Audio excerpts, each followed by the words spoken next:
It's 1922, and the Bolsheviks have a problem. The first forays into the educational sphere have been inconclusive, with professors and students alike resisting government control. But it was absolutely crucial that academia be reined in, lest it just become a hub for bourgeois ideology.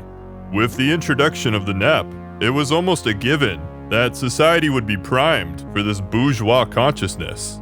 The professors were like embers to the kindling, and as we saw last time, these fears were exacerbated by the activity of the scholars. Namely, they were already active in various social groups, which could be used for underground resistance. They had ties to academics abroad, which could be used for foreign collaboration.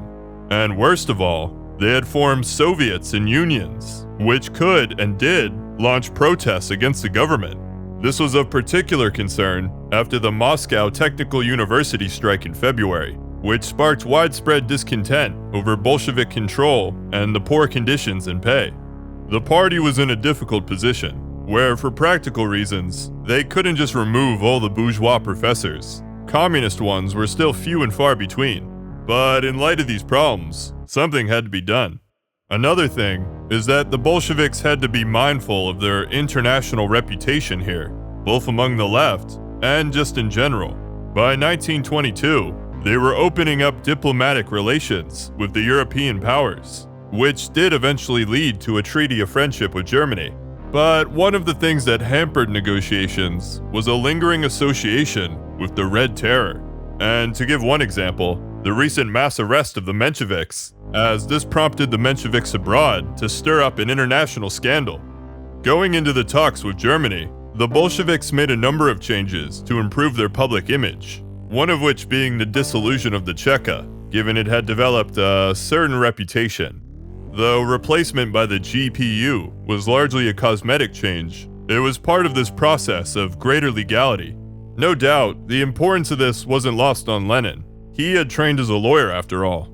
As he said, the court must not eliminate terror. To promise this would be delusion or deception, but rather substantiate and legitimize it in principle, clearly, without falsity or embellishment. This can also be seen in how that summer, the party put the SRs on trial, sentenced them to death, but then commuted the sentences. The trial itself was controversial enough, but as Gorky observed, if the SRs are killed, this crime will lead to a moral blockade of Russia on the part of socialist Europe. So the Bolsheviks couldn't just imprison or execute the intellectuals. That would be both impractical and a PR nightmare. Instead, the party eventually settled on a deportation of the worst offenders, and this would need to be justified and presented, at least somewhat legally. The idea wasn't entirely unheard of. Under the Tsar, administrative exile of dissidents had been practiced, although not abroad. It would now be reinstated in Soviet Russia, and this time, both internal and external. Now, the intelligentsia problem was a concern for many of the Bolsheviks, but it appears to have been of particular interest to Lenin, in that he took on the project personally. First of all, he kept up with the intelligentsia to a surprising degree. Not only did his personal library include many of the new publications, he frequently asked the GPU for copies. The Politburo as well was urged to review the new journals and articles being released. Then, to highlight a few of Lenin's actions around this time, in February, he requested info on all private publishing houses in Moscow, and for them to be monitored. He also micromanaged the appointment of several scholars, such as the economist Alexei Peshakanov, who you might remember from the election series as a former politician. Next, when the university strikes broke out that February, Pravda published a series of articles disparaging the strike and alleging it was connected to the cadets, including one titled, "Milyakov is only assuming," on the 21st. Later that same day, Lenin wrote to Stalin and Kamenev, "It's necessary to call for a dozen articles in Pravda and Izvestia on the theme of Milyakov is only assuming. If confirmed, it's imperative to fire 20 to 40 professors. They're making fools of us. Think it over, prepare, and strike hard." Also on the 21st, the sociologist Piterim Sorokin gave a speech for the anniversary of Petrograd University. which sparked a series of rebukes in the communist press. Lenin would pen one such article himself, called On the Significance of Militant Materialism, in which he criticized Sorokin by name and alluded to the idea of expelling such people for the first time. Meanwhile, a collection of essays by philosopher Nikolai Berdyaev and others was published around this time, entitled Oswald Spengler and the Decline of Europe. Spengler being a German historian who had put forth a controversial theory on civilizations and societal collapse. Well, Lenin read this collection and had it forwarded to the GPU for investigation, stating, "This looks like a literary cover for a White Guard organization." 2 months later, he published an article in Pravda denouncing Spengler and his admirers for their non-Marxist views of history. So all this to say, Lenin was highly interested in the state of the intelligentsia around this time, and this back and forth eventually led to the idea of an expulsion. As for when he went from toying with the idea into making an actual plan, this appears to have occurred around the start of the spring. For one thing, on April 16th, the Soviet-German treaty was signed, which was an important step in that it opened the door for cooperation with a foreign power. If intellectuals were going to be deported en masse, they had to be deported to somewhere. Notably, the deportations occurred with German cooperation, and largely ended when Germany stopped accepting them.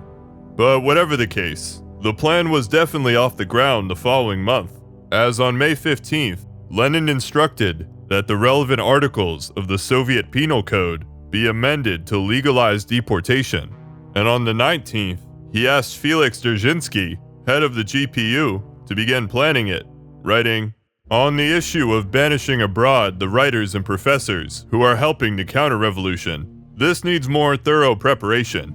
Obligate Politburo members to devote 2 to 3 hours a week to reviewing a number of publications and books. Collect systematic information about the political record, work, and literary activity of professors and writers. The St. Petersburg magazine, The Economist, is another matter. This, in my opinion, is an obvious White Guard center. In issue number 3, a list of employees is printed on the cover.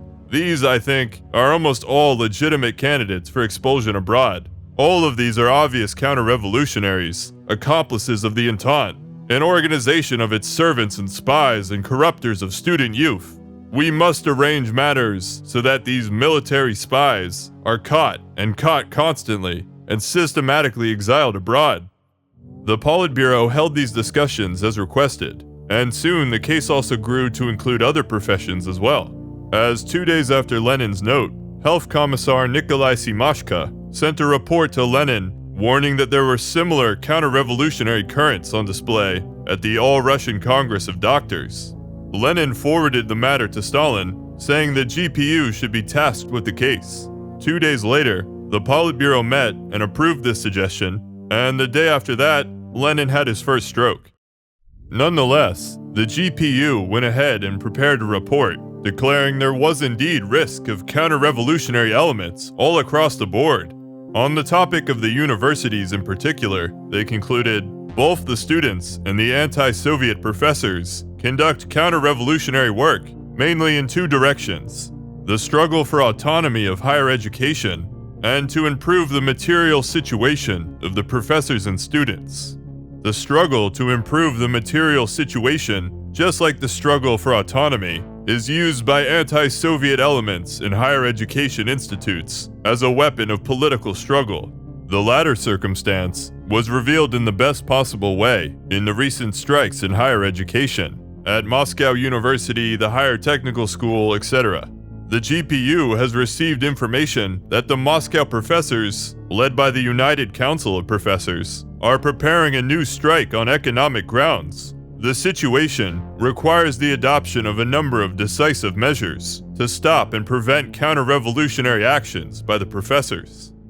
The Politburo appointed an ad hoc commission to work on the project and to prepare changes to the law regarding social organizations. One of the changes being, groups had to re-register with the authorities, which was helpful for creating the deportation list. Soon after, Lenin began to recover and jumped right back into the project where he left off.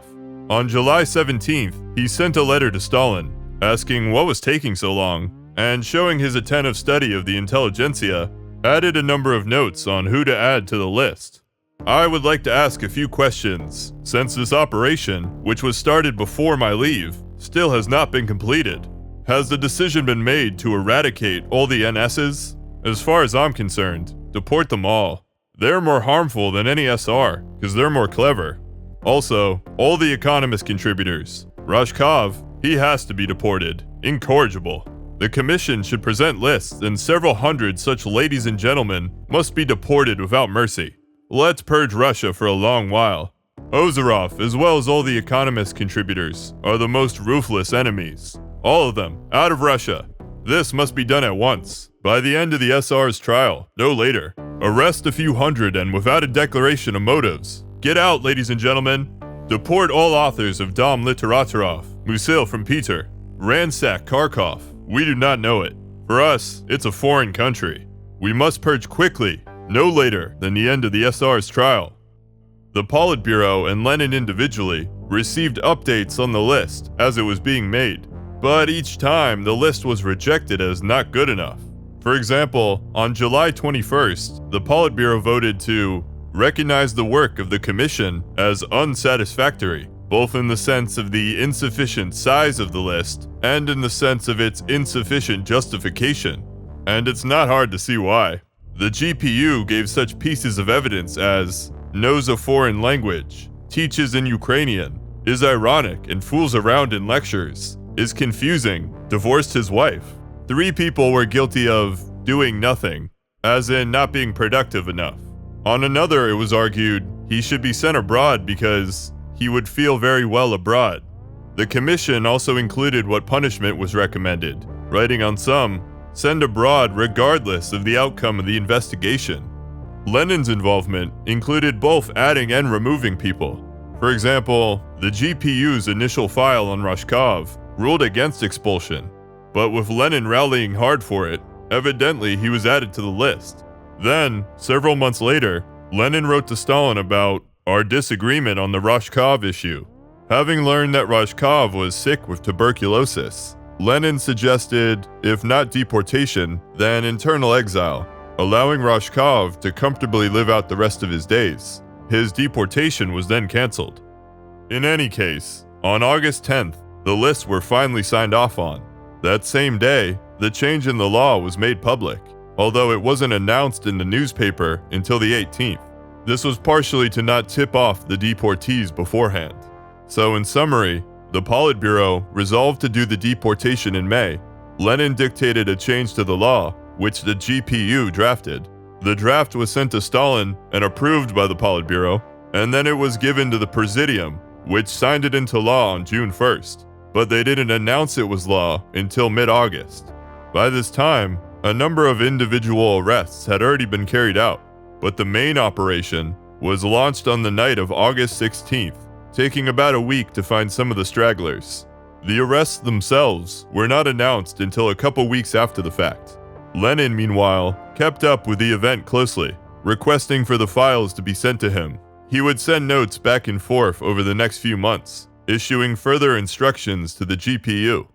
It's hard to know exactly how many people were arrested, but the estimates are in the low hundreds. The most extant archival documents yet discovered gives the names of 228 people, not including their families.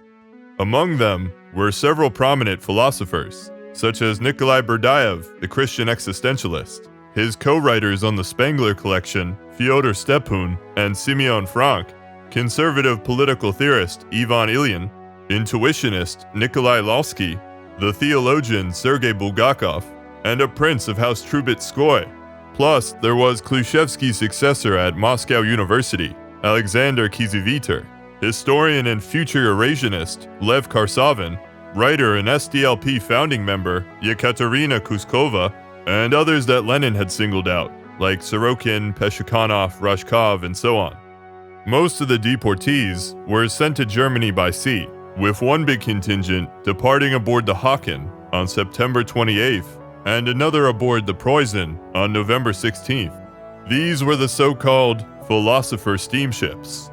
However, in addition to the famous philosophers, It's important to note, the operation actually included all kinds of professionals, and demonstrating how the effort was especially motivated by the university strikes. Professors in general were actually the largest group targeted, and included the most notable members of the strikes. Plus, a significant number of their students were included, those that had taken part in the university Soviets. There was a wide array of beliefs among them as well, representatives from all across the political spectrum, but the vast majority by far were, at least officially, non-partisan. If we're to make any generalization, it's that they tended to share a preference for Russia and a kind of patriotism toward it, hence why they didn't leave sooner, which also caused distance between them and the émigrés who voluntarily fled beforehand. Another thing to note is that the group included many religious and cultural traditionalists, placing their expulsion within the broader Bolshevik desire to quickly rationalize and secularize society. When questioned, most of the arrestees expressed support for Soviet power, if not genuine love, then simply out of a sense of duty or resignation. Some intellectuals had been associated with pre-Bolshevik governments, but this can be misleading given the commitment to non-partisan public service we talked about last time, as in, they consulted with the Tsarist government and the Bolshevik government all the same. Though conversely, there were certainly anti-communists among them. 3 of the deportees had a history as anti-Bolshevik agitators. Sorokin supported SR rebellion in 1918 before renouncing politics, while Trubetskoy and Mikotin, a conservative prince and populist respectively, had been part of the white movement. Other more tenuous connections could also be made. For example, one deportee was a previous military man, while a handful were alleged to have sent or received funding from white émigrés. Now, the process of arranging their visas and finding the funds dragged on for several months, the first deportees leaving in late September, and the last not until March the following year. During the waiting period, the government received numerous petitions, both from the public and from other government officials, vouching for this or that person. And this, plus unexpected difficulties with the arrangements, led to a large number of cancellations. In particular, the doctors tended to be spared, given they were in such high demand, and most of the students also. As one report put it, there is no point in expelling many of them. They're stupid, green, essentially inert youth. In the end, only about a third of those 228 are known to have been deported. The rest were either internally exiled or reprieved, though sometimes after waiting several months in prison. Skipping ahead, many of the deportees struggled to find acceptance in their new homes. A handful were even allowed to return to the Soviet Union over the next couple decades. Ironically, some ended up facing arrest in Germany as suspected Soviet agents. And in 1947, after France deported a number of émigrés, the Soviet government condemned the quote, inhumane and cruel, illegal expulsion of Soviet citizens. But anyway, what can we glean from the Philosophers' Steamship? On the one hand, some have interpreted the event as proof that Lenin hated the Intelligentsia, or acted vindictively, and to be fair, there's no shortage of comments disparaging them. However, I think it makes more sense to view the action as utilitarian rather than vindictive. It accomplished a very specific goal, not destroying culture for the sake of it, but stopping it from being corrupted or dangerous to the new regime. For one, Lenin seems to have been most concerned with eliminating the potential for future unacceptable ideas, rather than punishing particular persons or crimes at the time. As in, he was looking preemptively at who would become a public critic of anticipated cultural and educational reforms. Speaking of which, while some deported were certainly anti-communist, there was no evidence of any plot or conspiracy among them, nor any attempt to allege one, as that wasn't really the point. It wasn't about what tangible crimes they had or hadn't committed. Some of the deportations were predetermined after all. Rather, it was conceived as a preemptive, prophylactic action of limiting the capacity of the enemy to strike in the future, and not individual intellectuals, but the intelligentsia as a class. Again, though the Civil War had been won militarily, It was feared it could still be waged intellectually. This is made especially clear in a secret GPU circular on the event, explicitly connecting the expulsions to the introduction of the NEP and the fears of coming bourgeois ideology. Likewise, as Trotsky put it in the press after the fact, summing up the government's official stance, they are in themselves politically insignificant, but they are potential weapons in the hands of our possible enemies in the event of new military complications.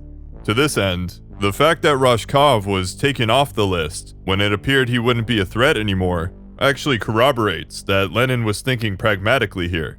Second, we can take the act as a show of force, a warning, especially to academia, basically saying stop with the strikes and fall in line, else this could happen to you next. That this was intended as a warning is not exactly a secret, given the government announced the action in an article literally titled First Warning, citing the university strikes in particular. And this was a strategy Lenin was known to employ elsewhere. To quote one example, "This audience must precisely now be taught a lesson in such a way that they will not dare to think about any resistance whatsoever for several decades." In this case, we can follow a clear line of thought.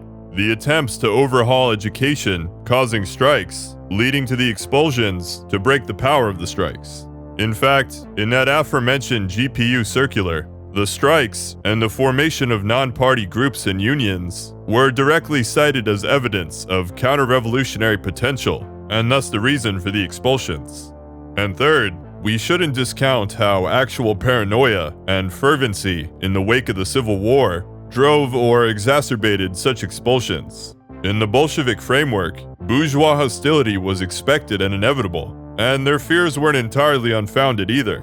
So functionaries heeded the calls to root out counter-revolution and then some, which is why, for example, in the GPU files, we see panic over theaters, cinemas, and books, enabling counter-revolutionary revelry and vulgarity and debauchery, requiring immediate measures to combat the impending, imperceptible, but certain counter-revolutionary danger. Now, as for those who remained in Russia, the deportations were, in the short term, accompanied by a wave of tighter restrictions, namely meetings and unions were curtailed, and there was increased monitoring of universities. The newly created Glavlit was tasked with supervising and censoring publications, banning a number of academic journals and publishers outright at the time. However, the Bolsheviks used both the stick and the carrot here. Rhetoric softened by the following year, as part of the policy of winning over the remaining professionals. Private publishing was eventually re-allowed, and some professional organizations tolerated. While censorship remained, this was for now less of a problem for academics. And as the country recovered, they received notable privileges. They had good job security, guaranteed preferential housing, although in practice this could be infringed upon. With the new wage scale introduced, they received much higher salaries. Their children were exempt from university fees, and enrollment slots were reserved for them. Then they achieved another victory in 1926, when in the name of increasing academic performance, admission requirements and examinations were reinstated, along with the proletarian quota being lowered. Plus, relatively speaking, scholars were well respected as part of Soviet high society, even interfacing with Bolshevik leaders. So in the end, while the threat of deportation remained throughout the NEP era, the Philosophers' Steamship ended up being the first and only real time it was actually done. Having been scared straight, the bourgeois professors were able to eke out a decently comfortable existence over the next few years. The old university stabilized. But the same can't be said over in the party schools. Lenin had already had his first stroke, and it wouldn't be the last. Talk of succession was beginning, just as the first Red professors were graduating. Now, what exactly were they supposed to teach?